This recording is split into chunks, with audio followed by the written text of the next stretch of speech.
মার্কিন পররাষ্ট্র দপ্তরের ব্রিফিংয়ে বিডিআর গণহত্যায় হাসিনার বিরুদ্ধে অভিযোগ ইস্যু।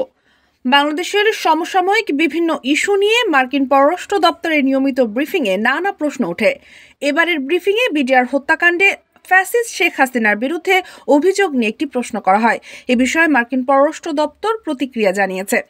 স্থানীয় সময় বৃহস্পতিবার মার্কিন পররাষ্ট্র দপ্তরের ব্রিফিংয়ে এক সাংবাদিক এই বিষয়ে প্রশ্ন তোলেন।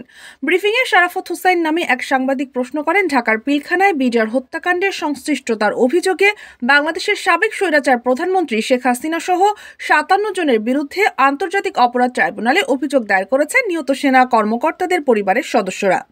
গতকাল অ্যাডভোকেট উদয় তাসমির মাধ্যমে এই অভিযোগ দায়ের করা হয়। শেখ হাসিনার বিরুদ্ধে বিডিআর হত্যাকাণ্ড মামলা নিয়ে দপ্তরের কোনো মন্তব্য আছে কিনা জবাবে মার্কিন পররাষ্ট্র মন্ত্রণালয়ের উপমুখপাত্র বেদান্ত প্যাটেল বলেন, এই বিষয়ে আমি সর্বশেষ তথ্য জানি না, তবে বিষয়টি সম্পর্কে আমার দল খোঁজখবর নেবে।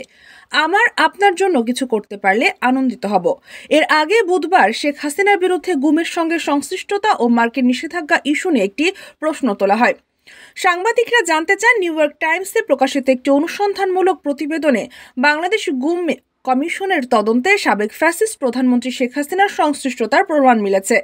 জোরপূর্বক গুমের ঘটনায় যুক্তরাষ্ট্র আগেই জড়িতদের উপর নিষেধাজ্ঞা দিয়েছে। এ বিষয়ে যুক্তরাষ্ট্রের কোনো মন্তব্য আছে কিনা জবাবে উপমুখপাত্র বেদান্ত প্যাটেল বলেন, গত 2 দশকে শত শত বাংলাদেশিকে জোরপূর্বক গুম খুন করা হয়েছে। এ ধরনের প্রতিবেদনে আমরা গভীরভাবে উদ্বিগ্ন।